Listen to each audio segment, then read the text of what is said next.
Three boys, 12-year-old Bobbins Charlie, and 10-year-old twin brothers Sturk and Rouen McNosley were sitting on a low, washed-out bank of the Colorado River, which bends along the outskirts of Collins Park in Austin. Saturday summer morning has just begun. The boys, stupefied by freedom and lack of school in the first month of summer, by August had already lost a little of their former zeal and desire to bully, but they were Texans, and that left its indelible marks on the character. A free state of free southern Moors, where it is not clear who is American and who is Mexican. Everything is intertwined by a wave of people and common life on this God-blessed land. Bobbins threw a smooth stone into the water, trying to make it bounce off the water. It failed, and the guy threw the second stone out of frustration just so that there would be more splashes. "What are we going to do today, ladies?" In conversation, he always emphasized his seniority by 2 years. Often called the brothers small fry, bugs, crumbs, or ladies. Sometimes the twins didn't pay attention to it, and sometimes they bled their friend's nose. This time they looked at each other. Rouen's eyes sparkled with a little malicious lights. His brother shook his head negatively, making it clear that there would be no fight today. Rouen smiled approvingly. The sparkle in his eyes quickly faded. Both brothers were red as fire and freckled. They were teased at school, sometimes called carrots. But this school year, one of the daredevils from a parallel science class dubbed them crumpled mashed potatoes with ketchup. It was kind of funny, and somehow Bobbins Charlie found out about it. "Well, why are you silent, mashed potatoes with ketchup? Are we gonna sit on the shore?" Sturk stood up and straightened his t-shirt with a portrait of Will Fuller, a player on the Houston Texans American football team. He was very proud of his t-shirt, and now he noticed with bewilderment that his idol's eye and forehead were covered with dry light spots. He tried to wipe them off with his fingers, but it didn't work. Did the laundry kid get his t-shirt dirty? I told you, ice cream in this heat is eaten either only by the insane or by such brats as you. Sturk was looking at Bobbins, and Rowan had also risen from the shore. "Do you want to get yourself a bump? What are you looking for?" Charlie Bobbins was much stronger than his friends and was not afraid to fight, but together they could easily beat him up. The redhead twins got good at fighting, even had their own technique, a back and front knocker as they called it. And the technique was simple but effective. Sturk attacked from the front, trying to immediately charge the enemy in the nose, and Rouen ran from behind and began to hammer at the neck and shoulder blades. The effect was amazing. Even now Rouen has already begun to try on how to run behind his back. But Bobbins held up his hands and smiled. "That's it. I give up. I give up, you little brats. So what? Are we just gonna sit here?" Rouen lowered his fist. "I don't know. Mom said we have to be back before noon. It's fucking Saturday and we have to go to mass with her." Rowan nodded. "Yeah, that's right. And tomorrow." Bobbins chuckled.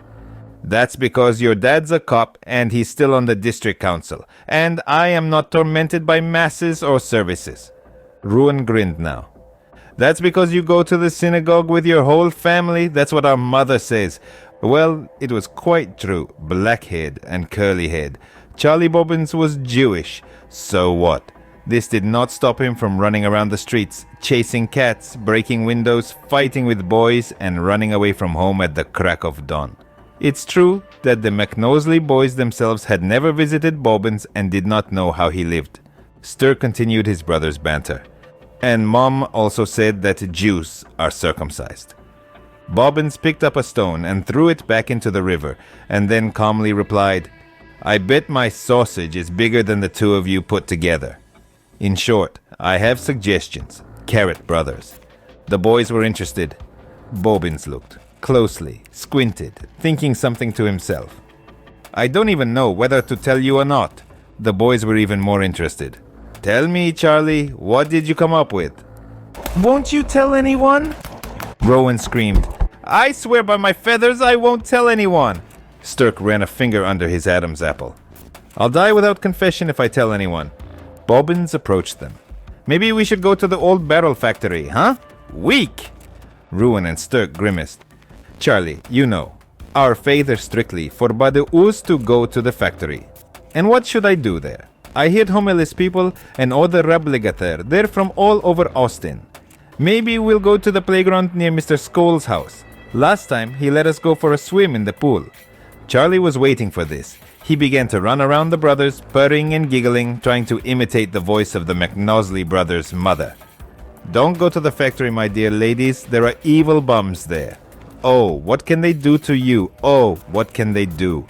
But suddenly he stopped and took a large glass ball out of the pocket of his denim shorts. "Have you seen it? If you don't go to the barrel factory, then you will never have such a ball. I found him there in one of the hangars. Can you imagine?" Rouen immediately extended his hand. "Let me see." "What else?" Charlie put the balloon back in his pocket. "You will, and I know your thieving ways. The McNosley brothers.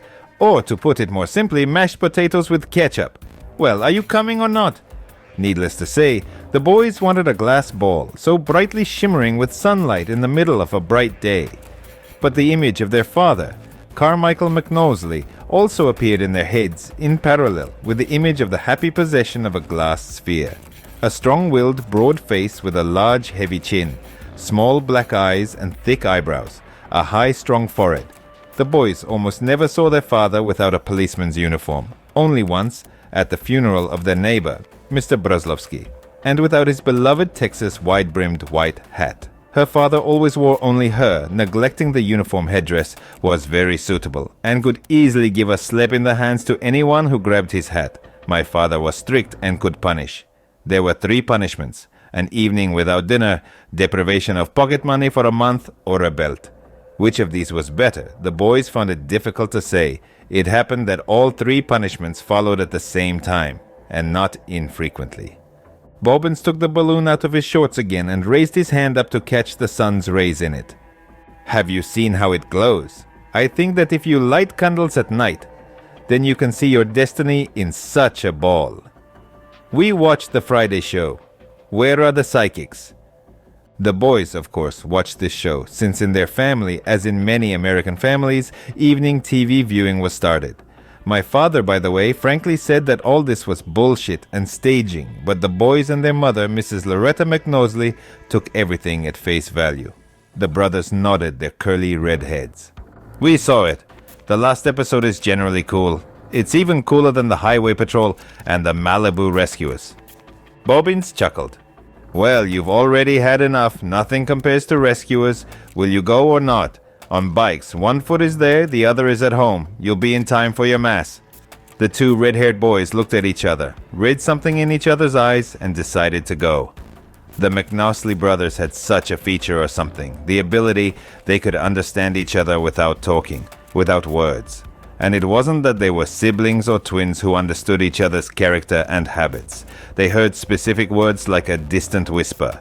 It happened even when the boys were in different rooms. Rouen and Sturk once told their parents about this. Father said as usual, "Stop making things up."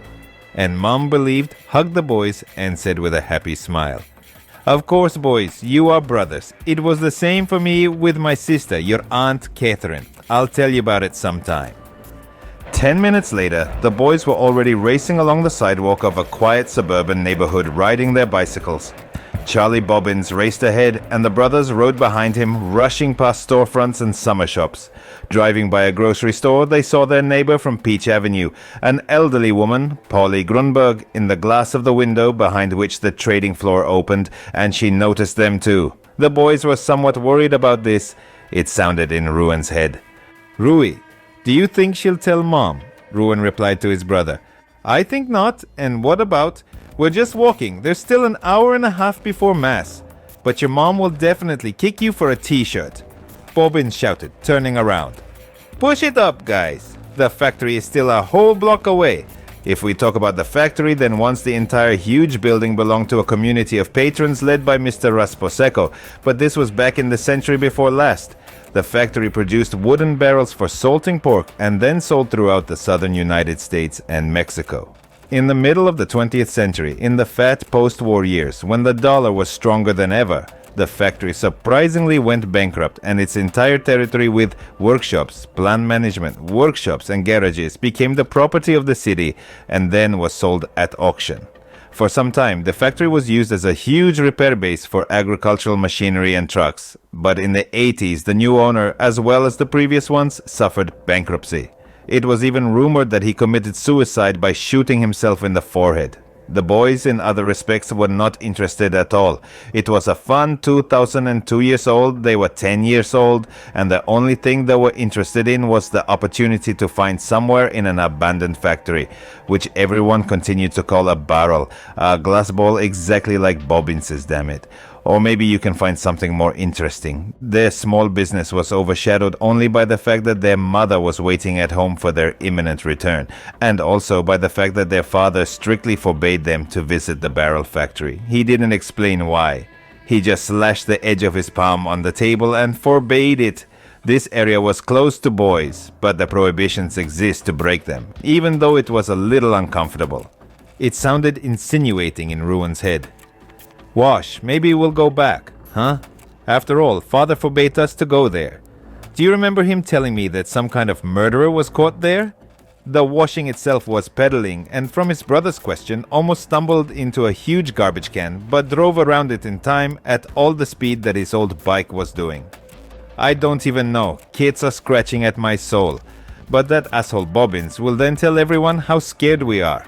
And the killer must have been fried in the electric chair a long time ago. Perhaps you're right. But if father finds out, he'll skin us alive. Sturk caught up with his brother and said in a voice, Well, let's go straight for a little bit. We'll find it. We won't find it, it doesn't matter. We'll just stop by there so that asshole Bobbins doesn't talk about us later. Okay? Rowan nodded. Yes, sir. And the two boys rode faster after the retreating robins.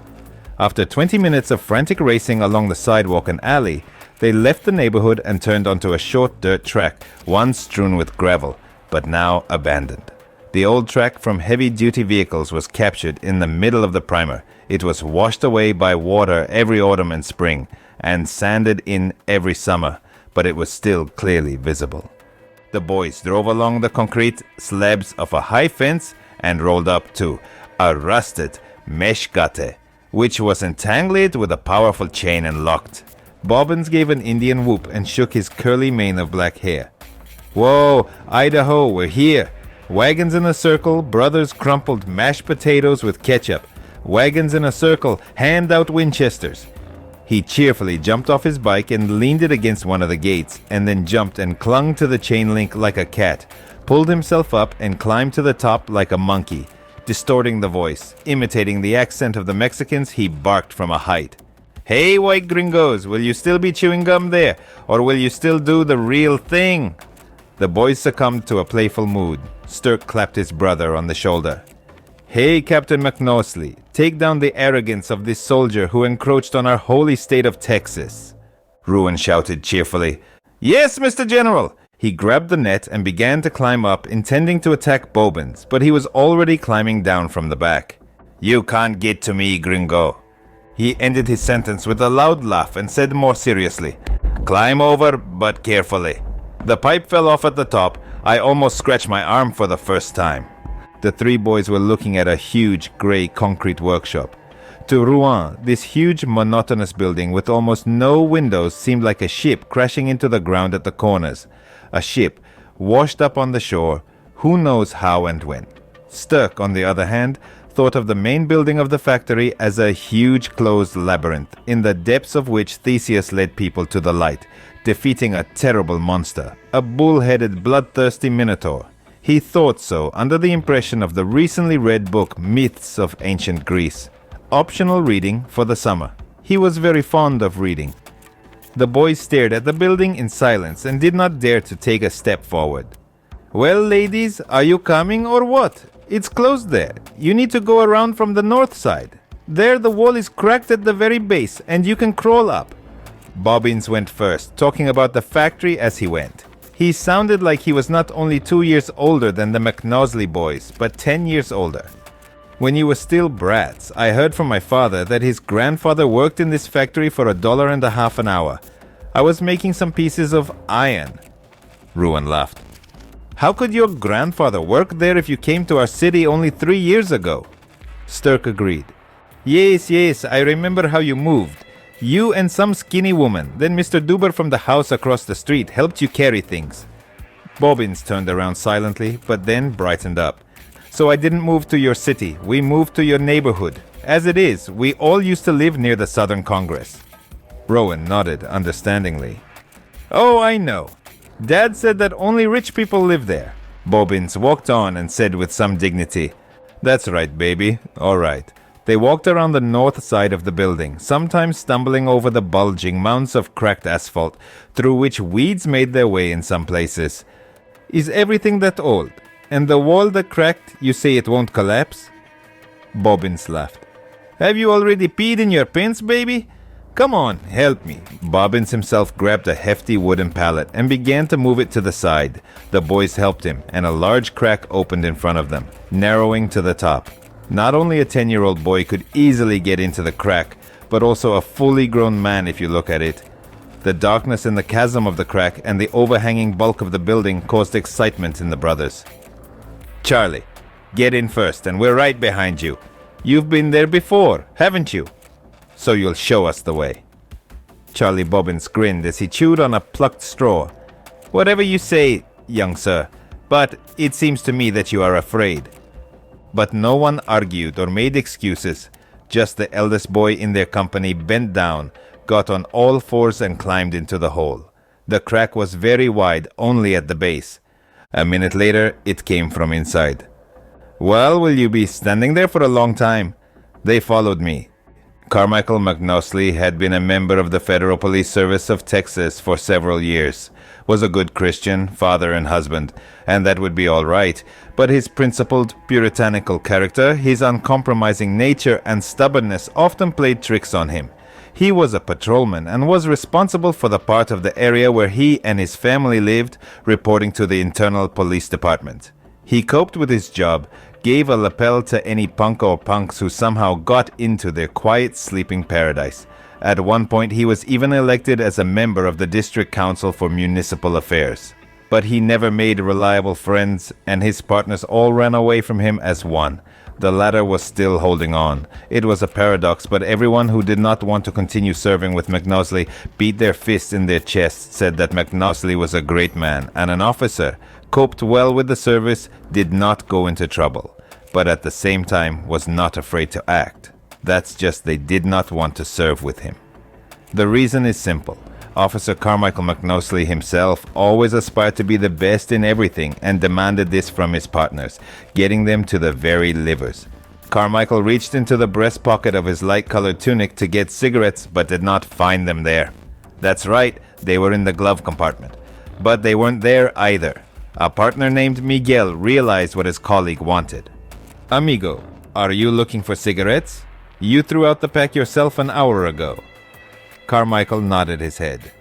Yes, indeed. We need to stop by and buy. Miguel, can you lend me a cigarette? The partner reached into his pocket and handed Carmichael a pack. Is something wrong, amigo? You're not yourself today. Is there a problem at home? Carmichael drove along the avenue in silence, looking through the windows of the house to his left.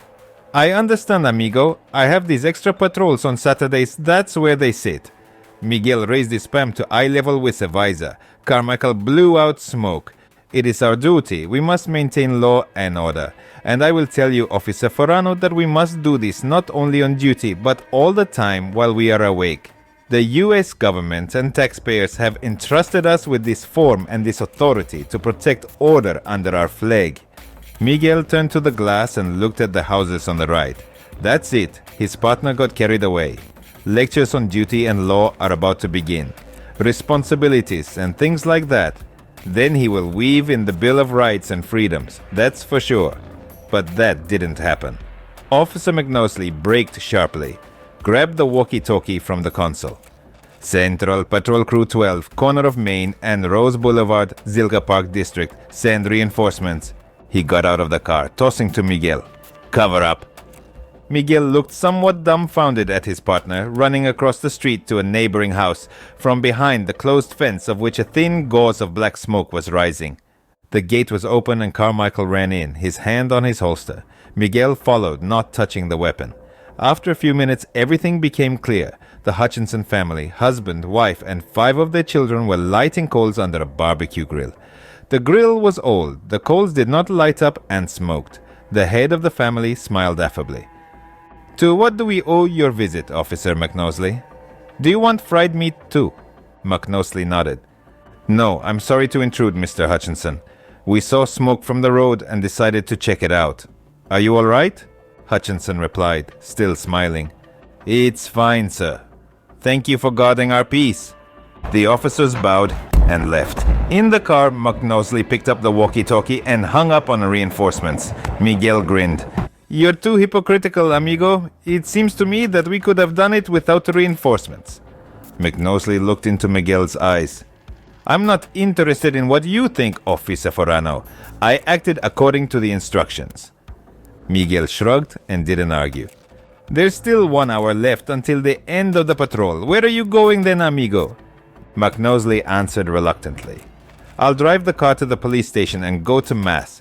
My wife and sons will be waiting for me there. Then I'll go home. I see. But we don't go to Mass with my Louise. Why? Miguel scratched his stubbly chin. My wife is from the Jehovah's sect, and I profess Protestant Christianity. McNosley continued to drive silently through the residential area. The boys were walking along a dark corridor which smelled of damp and something sharp. Rouen sniffed. It seemed to smell of gasoline or something combustible. And where does this corridor lead? Bobbins walked forward. There is a workshop ahead. I call it the engine room. That's where I found this balloon. And there were many more. Sturk and Rouen exchanged glances. The goal was close. And then you can leave this creepy place. There was no lighting, but ventilation grills had been punched through the concrete walls through which diffused light filtered. But it was still dark. The boys went to the door and opened it. Carmichael came to Mass, but he did not find his wife and children there. It wasn't far to the house, and he decided to go there right away. On the threshold, he saw his worried wife. What's wrong, dear? Where are Rouen and Sturk? The woman's gaze was agitated, one might even say alarmed. Honey, they didn't come back on time. They are still not at home. I do not know what to think. They went cycling and promised to come back. Carmichael clenched his jaw in anger, but then took his wife's hands. Don't worry, dear. I'll arrange for them to come back. Where did they go for a ride? Old Polly Grunberg heard the couple's conversation from behind the fence. She came closer and leaned on the whitewashed boards of a low fence. Mr. McNosley, I overheard your conversation by accident. The old lady smiled delicately. I saw your sons. When I was shopping at Winter's grocery store, you know, he got really mad. That arrogant Mr. Winters, he charged me as much as 90 cents for a can of tomatoes. Can you imagine? McNosley approached the fence. Mrs. Grunberg, do you know where they were going? The old lady looked at Carmichael in surprise. Who? Who was heading? The man tried to hold on. My sons Rouen and Sturk, you've seen them. The old lady lightly slapped her forehead. Oh yes, they rode bicycles with that obnoxious beast Charlie Bobbins. They were driving along the sidewalk towards the exit to the old barrel factory. Carmichael was silent, and the old lady continued to talk. And you know, I worked there a long time ago. But before that terrible incident, how did they catch this scoundrel? The officer went into the house without saying anything to the old woman, Grunberg, in response, which somewhat discouraged her. He was on his way to the landline phone to call the police station. He got through a minute later. Central, this is Officer McNosley. I need a company car and my partner. At the central post, the officer was told that the car had been given to the patrol on duty, and Officer Ferrano was most likely already at home on a legal day off. Upon hearing the phrase, legal day off, McNosley almost screamed, but instead just hit the phone receiver on the lever, ending the conversation. Without explaining anything to his wife, he headed for the garage. Rowan took hold of the door handle and pulled it open, with Sturk standing behind him. Behind the doors was a small, unremarkable room that did not look like a huge workshop, much less an engine room. Rowan and Sturk turned and looked at Bobbins in disbelief. Well, where is your workshop? Instead of answering, the boy raised his fist to his face, unclenched it, and blew some kind of whitish powder into the faces of the two red-haired brothers. Oh, you! The old man tried to close himself off from the powder, but inhaled it. The smallest particles filled his nose, and the boy began to fall, gasping for breath. Rouen fell almost immediately, clutching his face with one hand and his throat with the other. After making sure that Sturk and Rouen were deep asleep, Bobbins entered the room and shouted, "Show up!" A man in a black tight-fitting hoodie appeared in the room as if from nowhere. He had a very ordinary human face. Everything is like everyone else's: nose, mouth, cheekbones, chin, and eyes. But his eyes, they were divided as if into two, and each half had its own black pupil. Bobbins came close to the man and pressed his cheek against his side, rubbing himself. There was something strange and unpleasant about this movement, as if reptilian and reptilian. "Dad, I brought them. As you asked, I did everything right." An unusual man hissed, calling Bobbins a strange, unusual name. "Ronv, you did everything as it should be. Take..." The man took a glass ball out of a large pocket on his hoodie and handed it to the boy, who opened his eyes wide with joy, staring at the glass ball. His eyes became the same as those of the one he called Dad. Two eyes, each of which was divided by a thin membrane in the middle. A black pupil moved in each half. It might seem that the pupils had a life of their own. They sometimes narrowed like a cat's, then gathered back into a circle. 3 pupils were aimed at the glass ball, and one was wandering from side to side at breakneck speed. The man's whistling voice sounded again. "Bronve, make a fire. Livelier." Bobbins, who was called Ronve, left the room and went somewhere. The man in the hoodie took Wash by the left leg, and Rouen by the right, lifted and stretched out in front of him. He sniffed at Rouen's side and licked his lips, then sniffed at Wash's head.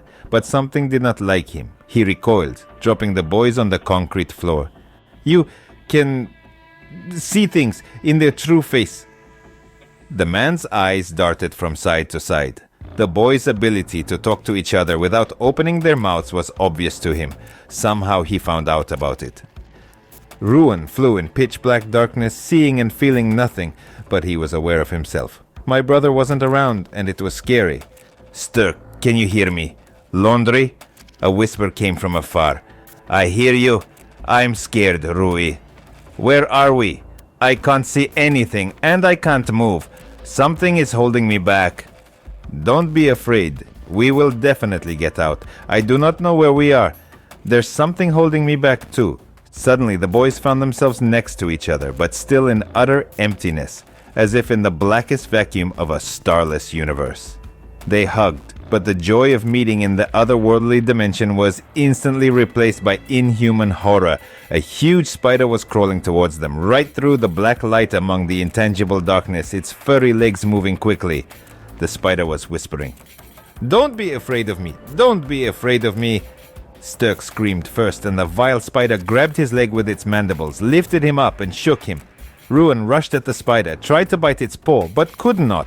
The spider simply threw it away, then crawled on top and pinned it to the blackness, which became tangible and at the same time smelled of burnt plastic. Sturk woke up first. He tried to get up, but could not. He was wrapped in a black cloth and tied to a lounger like a panzer cot. The whole body was wrapped in cloth, except for the eyes and the right arm. He tried to scream, but couldn't. The cloth pressed his lips tightly together. It turned out only to mumble. Rouen also woke up from the dope, but he didn't mumble. He just stared at the ceiling, going crazy with fear. A man in a black hoodie was fussing against the wall, making intermittent, somewhat clumsy movements, dropping flasks and test tubes with unknown contents from the shelves. He was looking for something he alone knew. He got angry and threw bottles of unknown liquids and powders right on the floor. The bottles broke, and the room began to fill with a tart, unpleasant smell. Opening the top shelf, the man found what he was looking for. It was a spherical vessel with something pink. He took the vessel and inserted it into a tall device from which 2 thin transparent hoses extended. Then he went over to the laundryman and took his hand. The boy was burnt with pain. He did not see what was being done to him, but he felt how his arm was strongly and deeply cut in the crook, and then something was shoved into the wound. The man did the same with Rouen. "Rouen, can you hear me? Do you hear me?" The boy mentally turned to his brother but could not get an answer. The man shook his head and turned it on its side like a praying mantis, looked directly into the face of the laundry, and he saw his monstrous eyes. Hush, hush, he won't answer you. Hush, hush. Then a creature, not a man, but a terrible creature, tore the black cloth covering the boy's leg, and again the body burned with pain. Sturk felt the cot tilt forward, and blood was dripping from his leg directly onto the floor. At the same time, something was pouring into my hand. My mind began to fog up.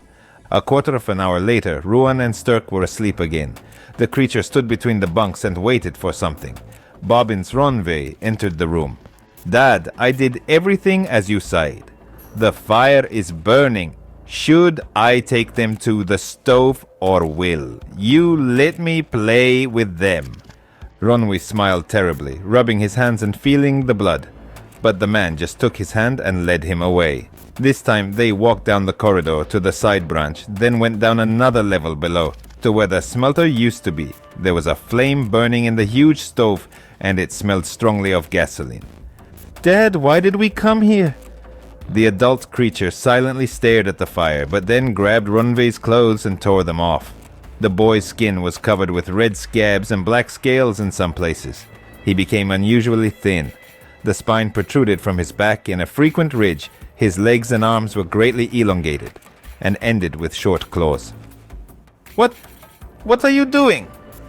The creature roughly grabbed the little monster by the throat and lifted it up. I don't need you anymore. Run. Now they will be my sons. They can see. Ronwe hissed, gasping, sticking a long, writhing, slimy tongue out of his mouth. No, don't have to. But the evil adult creature was relentless. He just threw Ronve into the fire like a piece of fluff and then closed the flap. Gore on fire, Ronva. There was a wild squeal from behind the flap. Then a hail of blows followed the flap. But soon everything was silent. The creature straightened its robe and returned to the room where Sturk and Rouen were tied up on the bunks. Now they didn't need the bonds. The creature tore them off with clawed fingers. The boy's skin began to become covered with a blackish scab. Their legs and arms lengthened. All their blood was gradually replaced by a blue liquid. The creature woke them up, but did not let them move or speak. I, your father, I came here from the chaos that you will comprehend, which will devour all mankind. My world is far beyond your world. I am evil. He handed Rouen and Wash the glass balls, one for each of them. These are your souls now. I will teach you how to steal the souls of children. The last word sounded like an ominous whisper. Carmichael McNosley was inconsolable. His sons were missing, disappeared, as if they had disappeared. Absolutely no trace. In addition, Charlie Bobbins and his entire family are missing. During a search of their house, the rooms were found to be completely desolate, the smell of mold and utter mess, as if they had not lived there for 5 years or more, and at the same time, as if someone had died. Carmichael himself lived only 5 years before he reached his full 50s, after the disappearance of his children, while his wife, Mrs. Loretta McNosley, was slightly insane in her mind, often talked, cried, and worked part-time at a roadhouse on the border with Oklahoma until her old age. 4 years later, these two red-haired boys immediately became the heroes of the whole yard. They were mischievous hooligans and bullies, gave a kick to even the most desperate big men, famously fought, loved to shout and brag. Somehow, it goes without saying, a boy from the lower district on the outskirts of Anchorage named Louis Sparks became friends with them. Together, they chased cats, selflessly broke windows in small supermarkets, and ran away from the cops. This time, they were sitting on a metal swing that was broken and piled on its side. Rouen surreptitiously nudged his brother in the side, and he realized what needed to be done. He took out a glass ball from his warm pants and showed it to Sparks. Have you ever seen one like this? A miracle, not a balloon. Look how it glows. Sparks gazed rapturously at the glass sphere. Wow, and where did you buy one, bro? Rouen replied. Nowhere, you can't buy one like that. Do you know the abandoned weather station across the creek at Mount Rathmore? Sparks nodded. Well, yes. Rouen got up from the swing. That's where they found it. We're thinking of going out once today. I think there were more